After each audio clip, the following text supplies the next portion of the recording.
আজকের এই মুনা convention 23rd এর লাস্ট সেশনে আমি আলোকপাত করতে চাই, সেটি হচ্ছে the concept of risk in Islam. আম্মা বা'দু ফাআউযু বিল্লাহি মিনাশ শাইতানির রাজীম। বিসমিল্লাহির রহমানির রহিম। ওয়া মিন দাব্বাতিন ফিল আরদি ইল্লা আলাল্লাহি রিজকুহা ওয়া ইয়া'লামু মুস্তাকাররাহা ওয়া মুস্তাওদা'আহা কুল্লুন ফি কিতাবিম মুবিন। সাদাকাল্লাহুল আযীম। রাব্বি ইশরাহ লি সাদরি ওয়া ইয়াসসির লি আমরি ওয়াহলুল উকদাতাম মিন লিসানি ইয়াফকাহু কওলি। মুসলিম উম্মাহ অফ নর্থ আমেরিকার আয়োজনে মুনা কনভেনশন 2023 আজকে সমাপনী দিবসের সমাপনী লেকচারে আপনারা যারা উপস্থিত হয়েছেন আপনাদের সবাইকে জানাচ্ছি আন্তরিক শুভেচ্ছা এবং মোবারকবাদ। শুরুতে আমরা আল্লাহ রাব্বুল ইজ্জা ওয়াল জালালের দরবারে শুকরিয়া জানাই, যিনি আমাদেরকে 3 দিন ব্যাপী কনভেনশনের শেষ দিন পর্যন্ত সুস্থভাবে উপস্থিত এই প্রোগ্রামকে সাফল্যমণ্ডিত করবার সুযোগ করে দিয়েছেন। আমরা পড়ছি আলহামদুলিল্লাহ। অন্তরের অন্তঃস্থল থেকে অর্গানাইজিং কমিটিকে শুভেচ্ছা জানাই এবং মিডিয়া, প্রেস, ভলান্টিয়ার্স যারা আপনারা এসেছেন সবাইকে আন্তরিক শুভেচ্ছা জানিয়ে শুরু করছি। যেই টপিকটি নিয়ে আজকের এই মুনা কনভেনশন 23rd এর লাস্ট সেশনে আমি আলোকপাত করতে চাই, সেটি হচ্ছে the concept of risk in Islam. Risk নিয়ে আমাদের অনেকের কিছু মিসকনসেপশন আছে।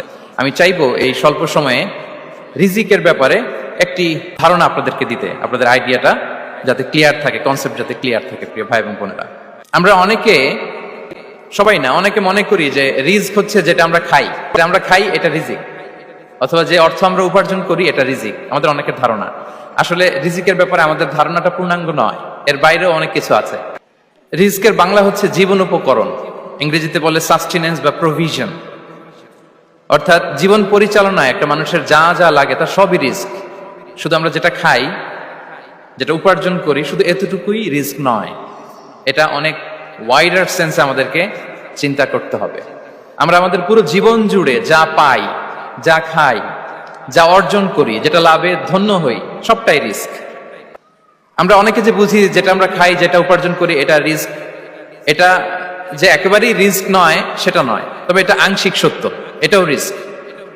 অর্থ, খাদ্য, জাগতিক সম্পদ এটাও রিস্ক, কিন্তু এটা রিস্কের সর্বনিম্ন স্তর। The lower level of provision, the lower level of risk হচ্ছে এই যে খাদ্য, অর্থ, জাগতিক সম্পদ। রিজিকের সর্বনিম্ন স্তর হচ্ছে এটা। আর রিজিকের সর্বোচ্চ স্তর হচ্ছে ফিটনেস। সুবহানাল্লাহ বিহামদি। আমরা অনেকে এটাকে নেগলেক্ট করি, গুরুত্ব দেই না, কিন্তু এটাই রিজিকের সর্বোচ্চ স্তর, ফিটনেস। আপনি ফিট থাকা, অর্থাৎ ফিজিক্যাল অ্যান্ড মেন্টাল ফিটনেস, শারীরিক এবং মানসিক সুস্থতা, এটা রিজিকের সবচাইতে উচ্চতম স্তর। দ্য হায়ার স্টেজ অফ রিস্ক, প্রভিশন, সাস্টেনেন্স, ফিটনেস, সুস্বাস্থ্য, শারীরিক এবং মানসিক সুস্থতা। আমাদের স্বাস্থ্য যদি ভালো না থাকে, ফিজিক্যালি মেন্টালি যদি আমরা ফিট না হই, পৃথিবীর সব নেয়ামত আমার পায়ের সামনে হাজির করলেও আমি কিছুই উপভোগ করতে পারবো না। এজন্য এইটা সবচাইতে বড় রিস্ক। এবং রাসূলুল্লাহ সাল্লাল্লাহু আলাইহি ওয়াসাল্লাম তিনি বলেছেন যে নি'মাতান মাগবুনুন ফীহিমা কাসীরুম মিনান নাস, আস-সিহহাতু ওয়াল ফারাগ। দুটি নিয়ামত আছে যে দুটি নিয়ামতের ব্যাপারে মানুষ খুবই গাফেল, উদাসীন, গুরুত্ব দেয় না। তার মধ্যে একটা হচ্ছে আস-সিহহা, সুস্বাস্থ্য, আর একটা হচ্ছে আল ফারাগ, অবসর। আমরা যখন খুব ব্যস্ত হয়ে পড়ি, নাভিশ্বাস, সময় নাই, খুবই রাশিং, তখন বুঝি যে অবসরের কত দাম। আবার আমরা যখন ফিজিক্যালি উইক হয়ে পড়ি, অসুস্থ হয়ে যাই, তখন বুঝি সুস্বাস্থ্যের কত দাম। তো রিজিকের সর্বনিম্ন স্তর হচ্ছে, প্রিয় ভাই এবং বোনেরা, খাদ্য, টাকা পয়সা, জাগতিক সম্পদ, এগুলা। আর রিজিকের সর্বোচ্চ স্তর হচ্ছে fitness, physical and mental fitness. আর রিজিকের সর্বোত্তম স্তর হচ্ছে পুণ্যবান জীবন সঙ্গী এবং নেককার সন্তান, ফায়াস ওয়াইফ অ্যান্ড চিলড্রেন। সুবহানাল্লাহ বিহামদি। একটু খেয়াল করে দেখেন যে আমার লাইফ পার্টনার, আমার জীবন সঙ্গিনী, সে যদি আল্লাহওয়ালা হয়, সে যদি ভালো হয়, আর আমার সন্তানটা যদি আল্লাহওয়ালা হয়, আমার ঘরটাই তো জান্নাত। তো এটা হচ্ছে রিজিকের সর্বোত্তম স্তর। জীবন সঙ্গিনী সে যদি নেককার হয়, আল্লাহওয়ালা হয়, মুতিয়া, কানিতা সে যদি হয়, আর আমার সন্তান, আমার চিলড্রেন, সেও যদি ফায়াস হয়, তাহলে আমার ঘরটাই হচ্ছে paradise, a piece of paradise in this দুনিয়া। সুবহানাল্লাহ। আমরা আম্মাজান খাদিজাতুল কুবরা আত-তাহিরা রাদিয়াল্লাহু তাআলা আনহা, ওনার কথা জানি যে বিষ্ণু ইসা ইসলামের স্ত্রী আমাদের আম্মাজান রাসূলুল্লাহ সাল্লাল্লাহু আলাইহি ওয়াসাল্লামকে বড্ড ভালোবাসতেন, আগলে রাখতেন সবসময়, মেন্টালি সাপোর্ট দিতেন, ফিনান্সিয়ালিও সাপোর্ট দিতেন। বিষ্ণু ইসা ইসলামকে আম্মাজান খাদিজা এতই ভালোবাসতেন, বিষ্ণু ইসা ইসলাম বলতেন রুজিকতু হুব্বাহা, আমি খাদিজার ভালোবাসাকে রিজিক হিসেবে পেয়েছি। সুবহানাল্লাহ। রাসূল সাল্লাল্লাহু আলাইহি ওয়াসাল্লাম এই শব্দটা ইউজ করেছেন, রিজিক, রুজিকতু হুব্বাহা।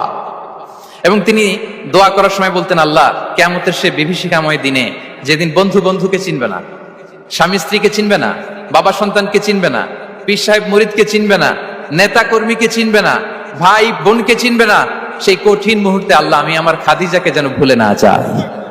রুজিকতু হুব্বাহা। খাদিজার প্রতি ভালোবাসা আল্লাহ তাআলা আমার হৃদয়ে রিজিক হিসেবে দিয়েছে। তাহলে রিজিকের সর্বোত্তম স্তর হচ্ছে পুণ্যবান স্ত্রী, নেককার সন্তান। রিজকের পরিপূর্ণ স্তর যেটা, সেটা হচ্ছে রিদাল্লাহ, আল্লাহ তাআলার সন্তুষ্টি। আমার আল্লাহ যদি আমার উপর সন্তুষ্ট হয়ে যায়, আমাদের আর কিছু লাগে? আর কিছু লাগবে? এটাই তো আমাদের এক্সপেকটেশন, এটাই তো আমাদের কামনা বাসনা, এটাই আমাদের ইচ্ছা যে আমার আল্লাহ আমার উপর সন্তুষ্ট হবেন। এটা হচ্ছে পরিপূর্ণ স্তর রিজিকের। এটা যে পায় তার আর কিছু লাগে না। এবং এটা মানুষ নিশ্চিত হতে পারে যখন সেই দুনিয়ার জীবনকে শেষ করে আলামুল বারজাখের দিকে যেতে শুরু করে। তখন তাকে বলা হয়, ইয়া আইয়াতুহান নাফসুল মুতমাইন্নাহ ইরজিই ইলা রাব্বিকি রাদিয়াতাম মারদিয়া ফাদখুলি ফি ইবাদি ওয়াদখুলি জান্নাতি। হে প্রশান্ত আত্মা,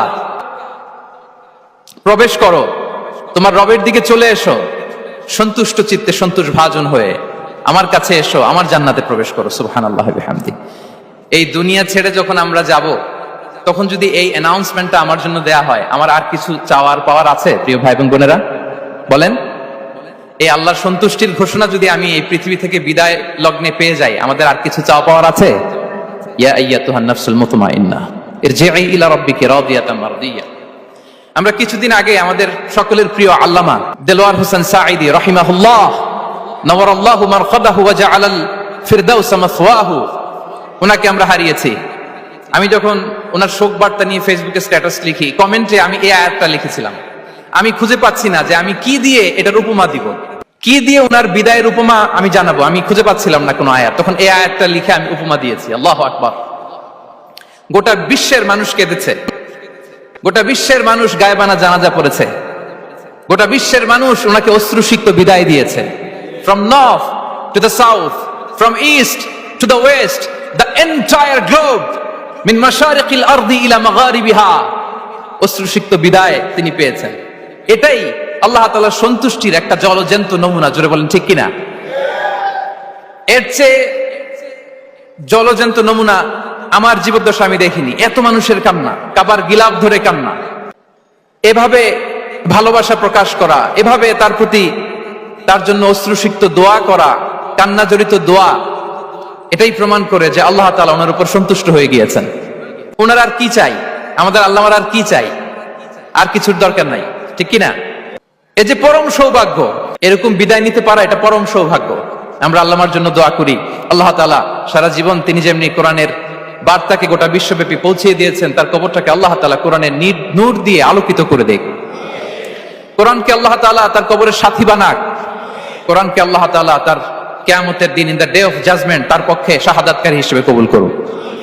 সম্মানিত ভাই এবং বোনেরা, আল্লাহ তাআলার সন্তুষ্টি পরিপূর্ণ রিজিক। এটা হচ্ছে পরিপূর্ণ, দ্য কমপ্লিট রিস্ক। তাহলে আমরা যেটা ভাবি অর্থ, আমরা যেটা ভাবি সম্পদ, এটা রিজিকের সর্বনিম্ন স্তর। সর্বোচ্চ স্তর হচ্ছে fitness, physical and mental fitness. সর্বোত্তম স্তর হচ্ছে পুণ্যবান স্ত্রী, নেককার সন্তান। আর পরিপূর্ণ স্তর হচ্ছে আল্লাহ তাআলার সন্তুষ্টি। হাদিসে সবরকে বলা হয়েছে সবচেয়ে প্রশস্ত স্তর। আর সবর, পেশেন্স, ধৈর্য। রাসূলুল্লাহ সাল্লাল্লাহু আলাইহি ওয়াসাল্লাম বলেছেন, মা রুজিকা আবদুন খায়রান লাহু ওয়ালা আওসা মিনাস সবর। সবরের চেয়ে কোনো প্রশস্ত নেয়ামত, প্রশস্ত রিজিক আল্লাহ তাআলা কোনো বান্দাকে দেয়নি। ধৈর্য। আমাদের অনেকের ধৈর্য কম।